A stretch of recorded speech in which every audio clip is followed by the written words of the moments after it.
Three, two, one, and action. Melissa, how are you doing? I'm doing very good, thank you. What Thank you about for the accepting the invitation.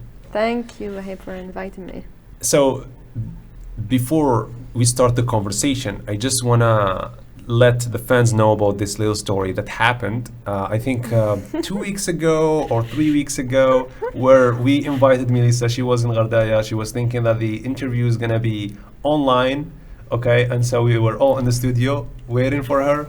And then she was like, well, I am in Gardaya. I mean, she basically thought that it's gonna be online, and while we were waiting for her in the studio, and it was like really weird. It was embarrassing for me, to be honest. No, but it wasn't. I mean, to be honest, like for example, the guys that we had, the cameraman, they were like tell her it's okay, tell her like it's fine because she must be feeling really bad right now. I was. You were? Yeah, I was because I am a person who believes that I have to be on time. Mm-hmm. As I told you earlier, early is on time and on time is late and late is never. And I didn't come, so I felt very bad. And actually I spoke to one of your team, a person from your team, and I told her like I am in Gardaya a day before, and it didn't click for her. So I thought you knew. Well, Sorry. I thought you. Yeah, no, it's totally okay. It's totally okay, because we tried like to shift from recording to doing something else. We were working on our laptop, but yeah, I understand when you don't want to bother people, like you don't want to annoy people, you don't want to make them uncomfortable, you don't want to waste their time, and when they're all waiting for you, and like you end up. You also made the story on Instagram, yeah. Actually, it's very important for a person to hold their engagements. Mm-hmm. It's what makes a person a good or a bad person, whether be it in the professional life or the personal life. So if I didn't hold my engagement towards you guys, what it says about me is not very well. It's not very good. You know. I kind of operate the same way. I really like what you said right now, because the way you behave is going to represent who you are. Exactly. Yeah. Okay, so Melissa, before we started recording, we were talking about what you do. Probably there are people out there who don't know that you are a president of an association called ALGeunesse. Could you tell us more about that? Okay, so Aljunez is an SCO, which is a civic society organization, which is a non-profit operating in the Wilaya of Algiers. Mm-hmm. And we work. I have a problem with conjugation today. That's totally okay. Yeah, we work with youth and children towards making them better citizens for the future, with programs about, programs in education, in arts, in culture, because we believe that education is very important, and it is the primary way in installing a certain set of skills and beliefs for any kind of person. And we try to make it fun and interactive so that they can learn while not being bored. And we believe that it's important that we live by our culture. So that's why we try to do stuff that can help people feel more Algerian, let's say. But at the same time, COVID kind of broke the cycle of activities that we wanted to do. So we found ourselves with a ton of activities in the program that we didn't actually do yet. So we're waiting for COVID to end so that we can start doing some activities. Do you want me to talk about a couple activities or? Yeah, but before you do that, you said like you want to improve education, you focus on education. Do you do that with the schools in Algeria or? No, actually.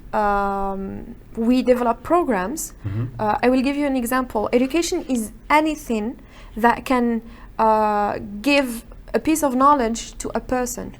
I can give you knowledge, and it is called educating you a certain manner. So I can give an example of a program that we're working on. It's called Kamel Manin, or Tous Concernés, or We're All Concerned. And it's about helping people gain consciousness about the problems that are happening for women and children, be it being harassed either sexually or verbally or even psychologically. And we have a huge set of professionals working with us on this program. We have psychologists, people working as judges and lawyers and civil society organizations who are specialized in helping women and young people and children. Because believe it or not, about 8,000 children were raped or sexually harassed last year in Algeria. So Oh, really? Yeah. Where did you get these statistics? it was I saw it in it was an NGO who actually published this, but since I'm reading about a lot of NGOs, I forgot the name, but I will totally send you the link. It's scary to know that this happens. It might be even bigger because there is still the problem that people don't report. Exactly. This is just the people who actually reported. And you know that about 80% of the children who are generally harassed sexually, it happens in the family or within people that they know, close circle. For example, shops they are sent to go buy stuff from, or the grocery shop that they buy bread from, or the pediatric whatever. How do we say? What is it? The doctor for children. So yeah, but I understand what you're saying. So also in the medical field, when children are sent to buy something from the grocery outside, also inside families. I think it's the worst. It's inside families because because children would be afraid to report about their uncle or their aunt or whatever, or their brother. Sometimes it's really, there's a group on Facebook, child care. I think in Algeria, there were some really bizarre and surprising stories that I read there, where people were basically making new accounts so that people do not recognize them, and they just tell their story. And most of the time there are stories that happen inside the family where the girl was actually sexually harassed or raped by her uncle, and she didn't tell anyone except her mom or her sister. But then even when they tell their family reject the story. They're like, no, don't say that. If you say that, there will be big problem inside the family. Your father's gonna fight. And then so in order to keep things stable, she decides to stay silent, even at the expense of her own mental safety. Exactly, yeah, and that's a real problem. So people prefer to prioritize the stability of the family over the mental health of their children, and then they grow up and they're messed up and they don't know what to do. They keep living with those past traumas, and I think it's a subject that should be addressed, and I think a lot of people don't know about these things, you know. And some people, even when they know, they doubt it. Because I got someone from my neighborhood, I put him in the group, and then when he read the stories, he was like, don't you think that they're making all this up? Yeah, it's sad, but I think it's mostly because of the social constituent of our society. You know that it's patriarchal, so the men have a word to say in anything, even the child can do or say. So when a child gets raped, for example, let's not even say raped, gets molested, which means being touched in an inappropriate manner by anyone in the family. Sometimes it happens by the parents, by the dad or the mom. So and when they talk about it, and generally it is for they say that to their mom, or they tell their mom, and then their mom is like, your dad is going to be angry, so let's not talk about it. Or your dad is going to kick me out or divorce me because of that.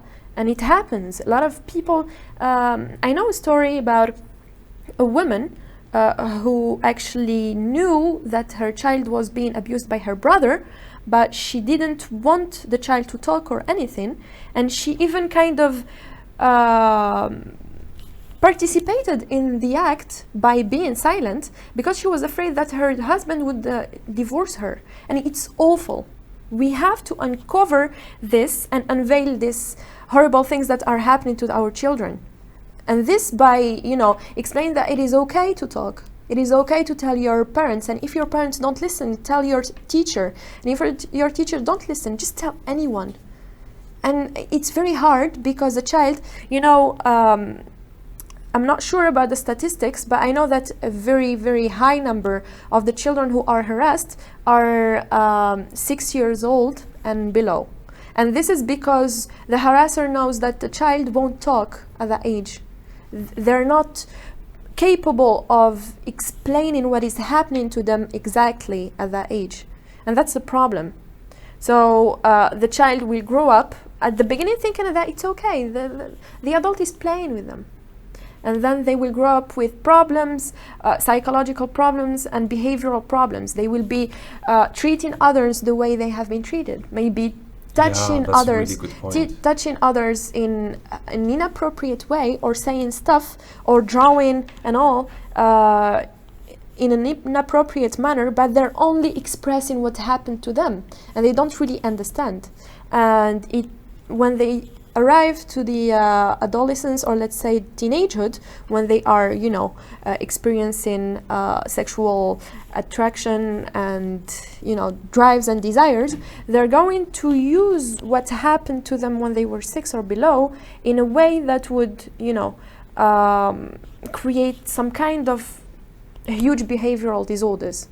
They're going to watch websites that they are not supposed to be watching, say things that they're not supposed to say, harass girls, or girls do or try to experience other kinds of sexual relationships just to see if it feels the same, And that's the problem. We have to know how to reach our children from 6 and below, or before it's too late. Because once they grow up a little, they can't really come back from what happened to them. And you can take them to a psychologist and you can help them, feel better, but what happened in the childhood will always stay there. And if there is something I can tell the parents, tell the people, and it is something I'm growing very, very conscious about, is that I participate in not letting my sisters go out in periods in the day, for example, when everyone is sleeping, from 1 to 4 or from 1 to 3, and being overprotective by, not letting my sisters go anywhere on their own or having to go with them and stuff. But it's just because I'm afraid something would happen, because our society is not yet ready to accept the fact that there are people who are doing this and that and fight it. So let's all fight on our scales so that it can grow bigger. That's what I think, and that's what we're trying to do with the association. Through our program, we're trying to explain to a group of people, forming them and training them in order to become advocates for children and women against violence, whatever may it be. You said something very interesting. I think it's really also important. It's like people, when they are children, they watch what older people do, and then they do the same.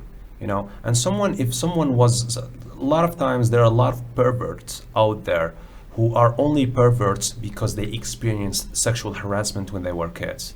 And so by sexually harassing people, you're just influencing society badly in the future, because those kids probably they're gonna grow with mental illnesses, and they will start doing the same things. Don't you think that social media is playing a good role in this, because it allows people to speak up, to create community, to feel less alone? Because when we didn't have social media, and for example, you're sexually harassed, and no one who was sexually harassed, and then you're afraid to tell anyone, and sometimes it happens more badly for boys in comparison to girls, because boys usually are shamed and they are laughed at if they say that I was sexually harassed. They're not gonna, I'm just saying, yeah, I understand. With other boys, like how other boys will look at them. They would just like this is not they would just laugh. And so sometimes also they would feel like they are not men enough, you know, Exactly. and that's really sad. Yeah. And this, let's start with this idea that men get it harder than women. Actually, I agree on something that is, it's always the social constituent. It's the traditions that say that there is a stereotypical manner that a man has to be. For example, a man won't cry, a man won't feel pain, a man is not, is not vulnerable towards Yeah. emotions, and that's the problem. When you talk about being a man, you're suppressing any kind of emotional empathy that they can have, and that's the problem. We have to deal with sexual harassment or harassment in general in a way that would give space for both men and women to be able to express themselves. About social media, I think that it's bringing more bad than good. Really? Why? Yeah. Actually, on Facebook, I have seen a couple videos that I really wish I haven't seen about boys. The first one was a boy sexually, not sexually harassing, but raping another boy, and it's going to always stay here. That's a problem. And I've seen another video that we have all seen about a little girl being raped. And it was on social media during the confinement for about a couple days or 3, but it was enough for millions of people to see it. I heard about it. I mean, I heard people talking about it. It was on mainstream, but I didn't see it. Yeah, so And people it's were good. enjoying. There were people who were just laughing about it, like. Exactly. That's statistics say that there is one weirdo, or let's say one pedophile, or not pedophile, one harasser in every 10 people. This is statistics. In every 10 people, imagine. So if we were like 10 people, we would find one person who would maybe enjoy that video. And that's the problem. So I think that, yes, social media has given a way for people to express themselves. It has opened a door for possibilities, for opportunities to express, to see that there are other people who feel the same the same way we feel, that there are people we can go to when we don't feel well, but it has exacerbated the social problems, the social dilemmas that we have. For example, you want to look for example, this kind of videos, you just go to social media, you just go to media in general, and if you want to find a community who will push you forward, who will give you confidence in the bad things that you do, you will find it. That's the problem. For example, if I was a bad person who actually wants to, shame you or use cancel culture against you, I'm going to do it on social media, and I will find people who will back me up, because nobody is shameful on social media. Values, ethics, and emotional barriers, they are kind of lessened on social media, because you're not actually seeing the person you are You're shaming. behind the screen, so you think there is less Exactly. responsibility. There is less responsibility, and you don't feel the person. In general, when we see a person, we kind of lessen from our hatred. When you don't see a person and you're fighting over the phone, you're going to feel all kinds of emotions. But when you're, face to face, it's going to lessen, because you're seeing the way they feel about it, and the interaction helps. So I think that social media has helped a lot of people get out of that shame zone that is شغل. If I am a hater, I can stay a hater, but on my own. But if I'm a hater on social media, then I have a platform to hate on everyone and everybody without real repercussion, And at the same time, I feel like it has given access to children, to underages, to vulnerable people, to be the victims of predators. You know, there are a lot of people who prey on vulnerable people who are in general children and, you know, underages or underage people. I'm mixing in the words, I know. Underage people, and they actually, you know, go and harass them on social media, and it's still called harassment in social media. Yeah. Do you think that social media mirrors our society? Like when you look at all the hatred, all the comments where people are like sexually provocative and perverts towards young girls who are underage and everything.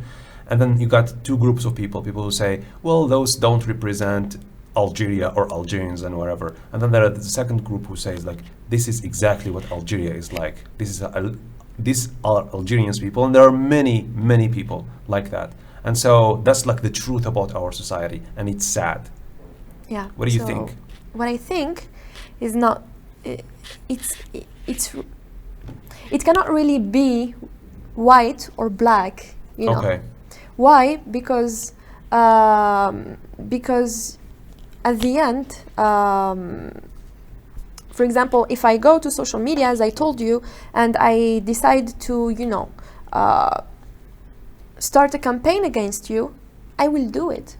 But if you are in front of me, there are a lot of factors that would maybe make me like you, because now I know you on a more humane side, on a more humane level.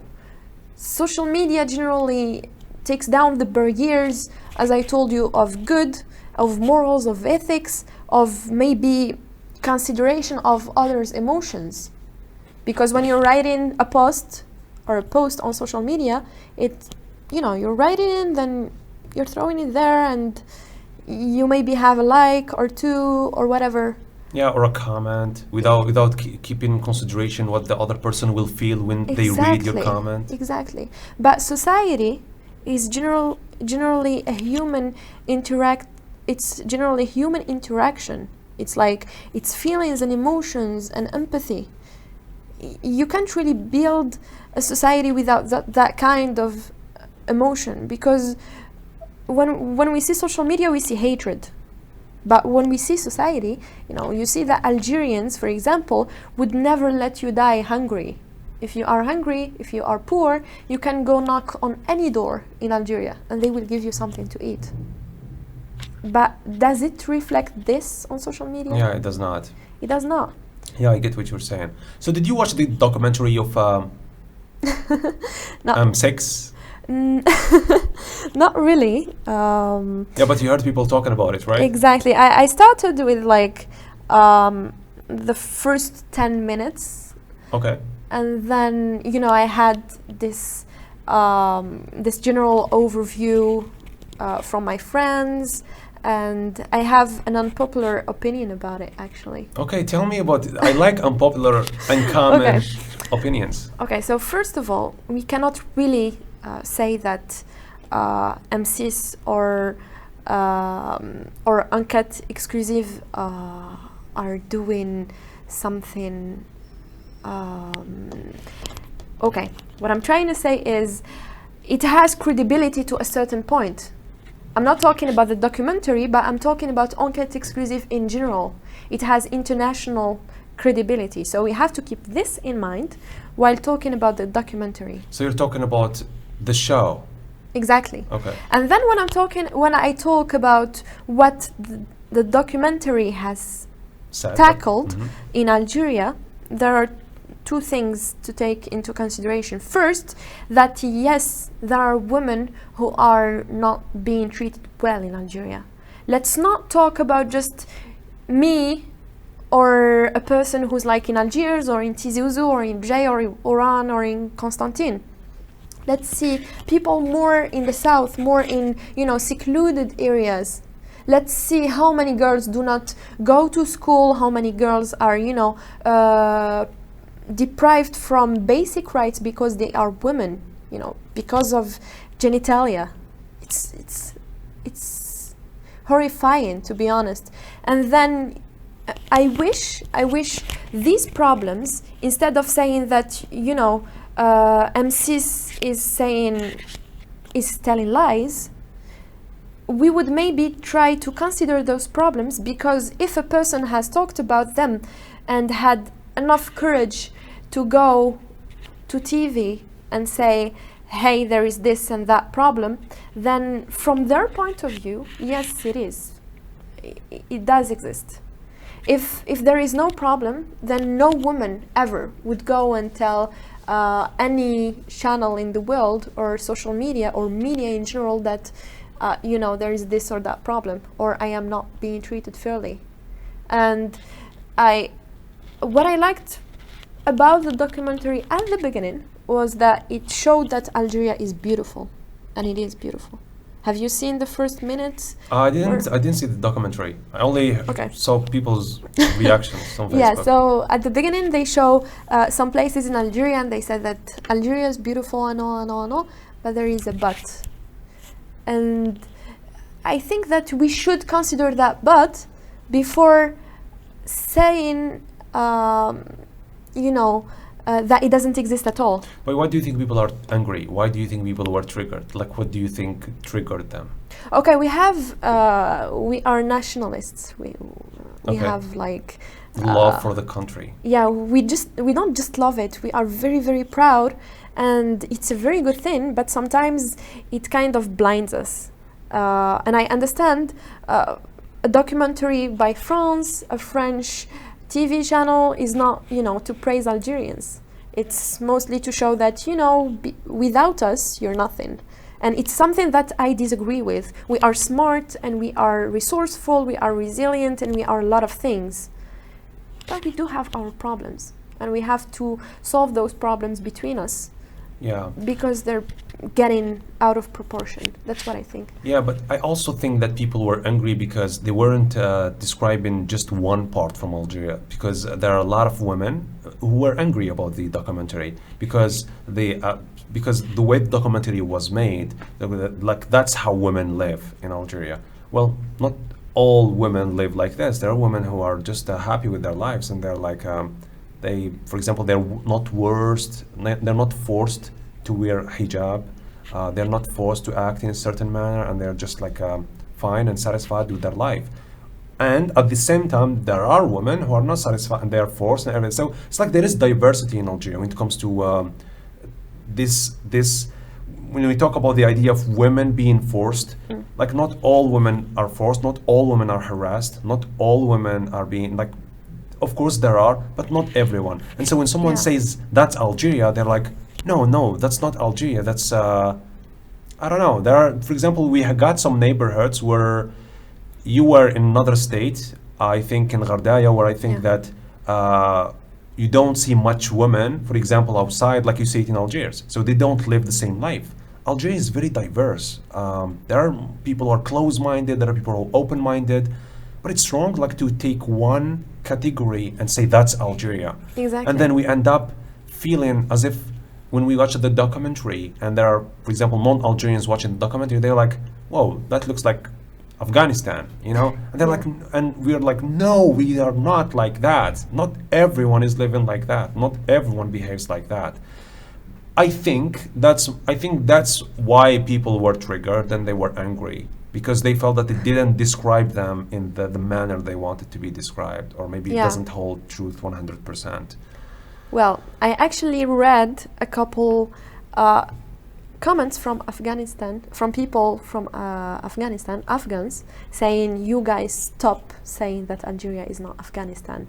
Oh my God. I said that just as an example. Are they going to get angry at me? It's just because Afghanistan, I don't know the country, but usually in movies and documentaries, it is always portrayed as a woman. Okay, stop there. Okay? Yeah. You've said in movies and documentaries. Yeah, I didn't go there, of course. It is portrayed. Yeah, I might be wrong. Yeah. So it's the exact same thing that's happening. In movies and documentaries, we are described, or we are pictured as oppressed women, as not so smart people, as, under-categorized and undermined people, when in fact, I know we may have it hard, we may have it harder to, get to certain positions, to certain intellect, but we do that. Actually, how can you say that an Algerian is not, cultured enough or not knowledgeable enough when we actually speak the minimum of 3 languages? I speak 5, but there are people who speak 6, 7, and and I think that it's mostly a stereotypical image About Muslims. about Algerians and Muslims. It's mostly because I think that because we are an ex-colony and because they have a certain agenda to advance, they are picturing us like this. So you think it's intentional? It's always intentional when you picture a person a certain way. When I go and tell people, hey, Wahib is this and that, and he does this and that, he's not smart, and ABP is like this, and you're doing it for a reason. I'm doing it for a reason. They could have shown, I don't know, so many good things about Algeria. And I'm not saying that we are 100% perfect. Yeah, because, as I told you, if one person says, hey, I'm being harassed constantly, then the 99 other people in the room have to find a solution for that person to feel well, to feel welcomed and to feel safe. The problem is, one person feels safe and welcome and safe in Algeria, but 99 other people in the same room, kind of feel different degrees of harassment, different degrees of unsafety, different degrees of not having all the rights they should be having, and that's the problem. I know that Algeria is super diverse, and I live the way I want to live thanks to my parents and my family. They're all understanding, but not all women have the same opportunity, have the same luck to be in a family who understands personal choices and trusts a woman or a man anyways.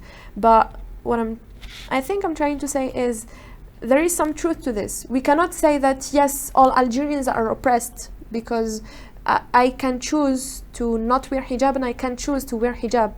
But there are women who do not have this choice. Yeah, that's and true. I can't be selfish, and you cannot be selfish in our fights for common good, only taking into consideration ourselves. We have to take into consideration everyone, every constituent part of Algeria, every Algerian out there.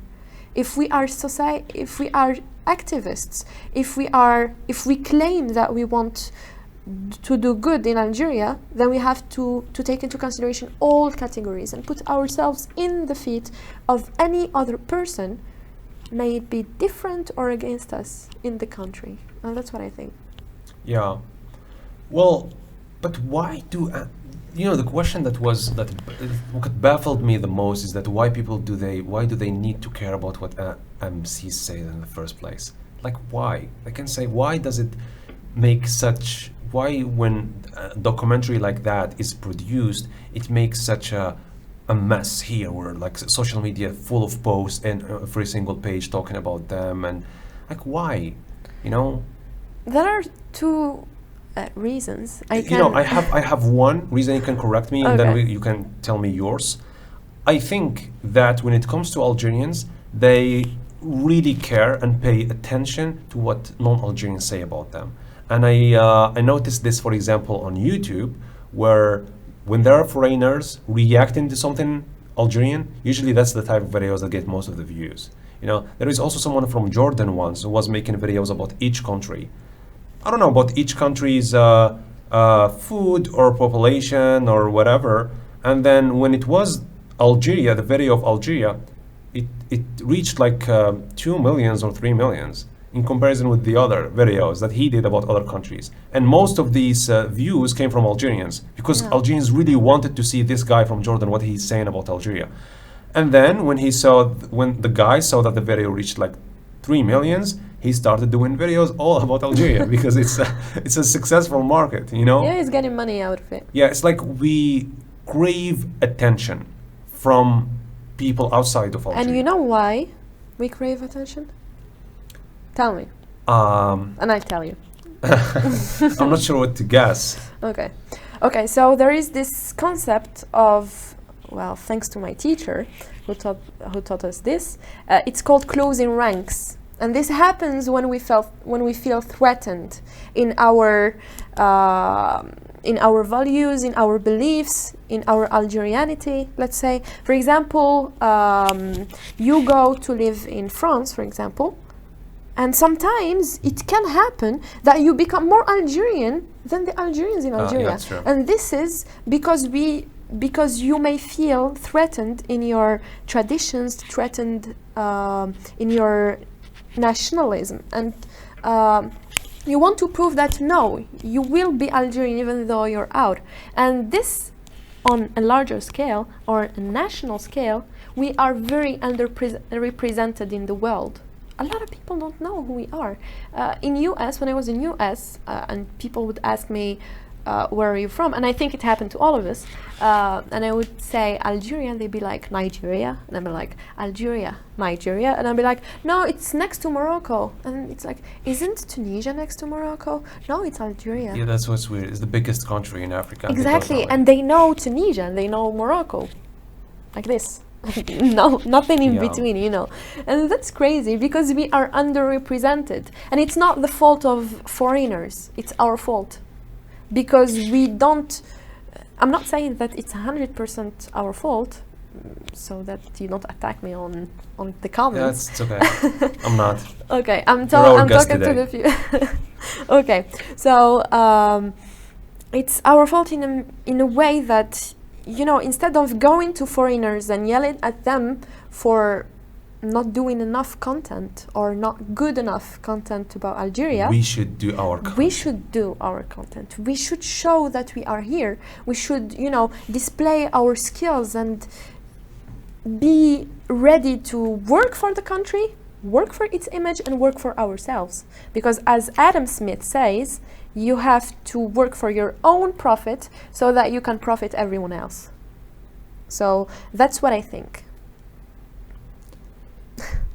You know, I think that's an important message out there. So instead of complaining and feeling bad about what the M6 channel did in France and how they showed us, why do we not shift to making our own content about our own society? Instead of waiting for other people to talk about women in Algeria, let's make content, us Algerians, talking about our problems and discussing them and trying to come up with solutions, you know, and making a documentary about our country and our culture and wherever we have, and make it international, you know, in different languages. Why do we not do that? Why do we sit in our beds and then when some other country, you know, makes a documentary about us, we start blaming them like they don't know all the truth and shouldn't be talking about us, you know, and they're not representing us in a good way.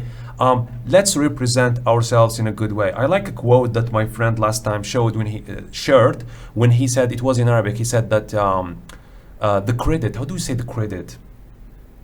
Credit? Or the praise, let's say the praise. We say take credit, you know. Yeah, so what he said is that the hunter will always get credit or be praised as long as the lion does not know how to write. You know? Exactly. Yeah. So deep. yeah, exactly. So that's how it goes. I mean, if someone else has is the only one making content and you're not making content, of course they're just gonna speak their minds the way they see it. And if you want to battle that, then make content you too. I mean, it's just logical. I just wish that I don't know why this laziness. I don't know why. But the problem is that even when Algerians make content, sometimes other Algerians, they don't pay attention to that the same way they pay attention to foreigners making content. Yeah. Okay, so there is one thing. I don't think Algerians are lazy per se. I just think that they have been taught to not, as we've been talking about it earlier, they have been taught to not give their opinion. They're not confident enough. I'm not talking about all Algerians, but a lot of Algerians are not confident enough in sharing their own opinion, in, you know, going forward with what they believe in. I know it's hard. I know there are a lot of barriers and obstacles. I know it sometimes seems impossible to do the things we wish for. But I think that it's kind of, we are here. When I say we are here, I mean civil society activists, organizations, associations. We are here to help This with is the small. little. This is a minority, to be honest. No. There are a lot of people who don't have The the mean- chance. Yeah, they don't have the chance to do anything. These are not the people I'm addressing. The people I'm addressing, I have them in mind, is the people with means. And Algeria is not poor. There are a lot of Algerians with means. Statistically. No, I'm just saying. I don't know. Like when you see the GDP of Algeria, or what Algerians have and how they live, and there are a lot of Algerians who have the means. When we say But a it's lot like of, they don't care. I think, truth is really, really, really relative. This is our truth, you and I, that Okay. we should be working for the country. A lot of people think about, happiness at a smaller scale, and I think that it's totally fine. A lot of people think, I will become president and vote for me. And a lot of people are like, I just want to be a teacher, and it's totally fine. Everyone has this kind of personal objective they want to get to, and I think that it's totally fine to just let them be happy with it, because at the end it's all about the pursuit of happiness. But at the same time, I would like to see Algerians supporting more Algerians. Like you don't want to do something, and it's your right, but support the people who are doing something. Don't go and tell them, why are you speaking French or English, or why are you wearing this, or why are you doing this, why did you study abroad, why did you not do this, why are you living abroad, why are you living here, go out, go in, come back, go back, just let people live. If they have something to give to the country, let it be so. And I think that's the problem. I think that there is a huge category who doesn't have the means to do what they want to do, because at the end, all of us are an artist inside. All of us are singers and dancers and painters and, cineasts, and we have a huge potential. The problem is a lot of people lack the confidence in doing something with that potential. And there is the other category that you're talking about, which is the lazy people, and I don't really call them lazy. I just think that they have different ways of seeing the world.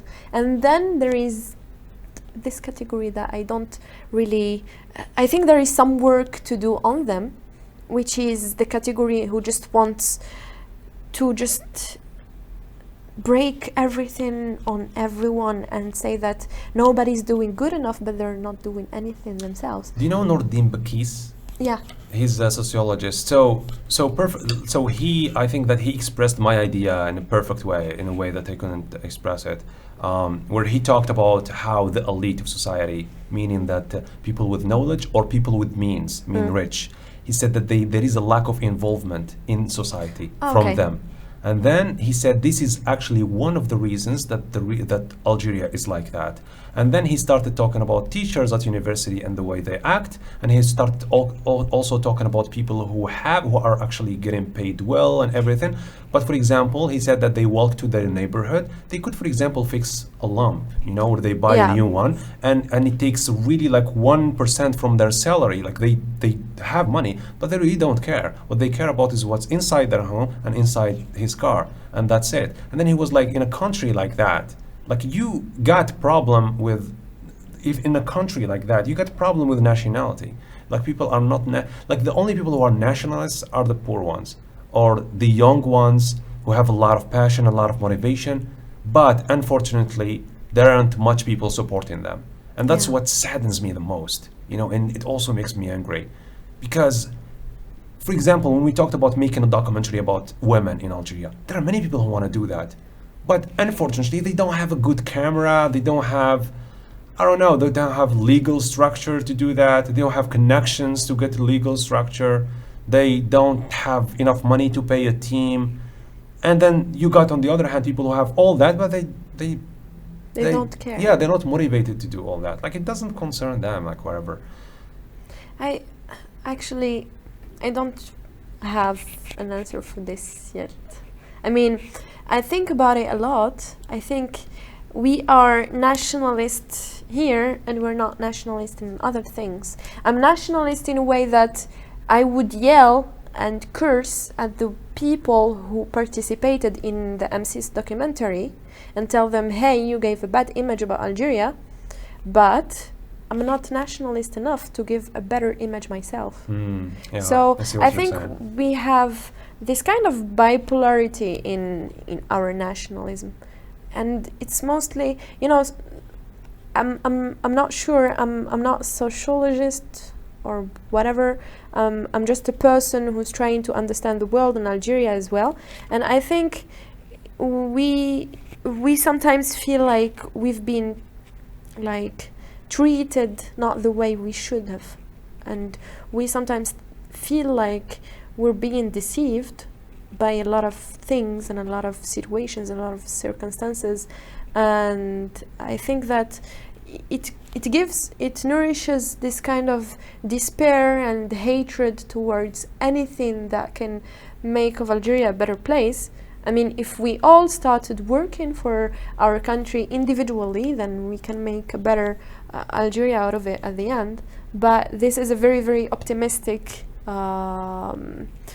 thought, and I think that it's a cycle that has to be broken at a certain level. Yeah, that is so true. All right. So before wrapping this up, do you have like anything else like you want to say before closer? Yeah, sure. The message or the thing that I'm always telling anyone, telling my sisters, is that when they fight, for example, and someone says something bad to the other, or if one of them tells me something bad, I tell her, let's sit and have a conversation. Do you actually want someone to say the exact same thing you told me to you? And since they're young and they're naive and they're innocent, they will tell me no. And then I will tell them, why did you say it? Do you think I don't feel the same way you do? And they actually think about it. So what I'm trying to say is that I wish everyone just put themselves in the shoes of other people they're treating. There is, I think, hadith about that. Treat people like you want to be treated. Exactly, like treat your brother the same way you want to be treated, or the way you want to be treated yourself. And it's really powerful. Like, we are not putting ourselves enough in other people's shoes, and we have to actually start doing that now before we all hate each other so much we cannot do anything together. And the other thing is, civil society activities, workshops, programs, associations, they really helped my life. And I think that I'm becoming a very strong woman thanks to the very, very diverse experiences and opportunities that I had within civil society. So I invite anyone to try and get involved with an association that is, or a group of people, a volunteering group who works on trash tags, or maybe distributing food for people who don't have houses, or giving clothes, or doing just anything that can give back to the society, because it helps a lot, whether it be like on a professional level and a personal level. Yeah, definitely. That's inspiring and impressive. Melissa, again, thank you so much for accepting our invitation to be at the Goodfolks podcast. You're a good folk. Thank you. All right, so that's it for today. Take care and have a good day. Bye. Bye.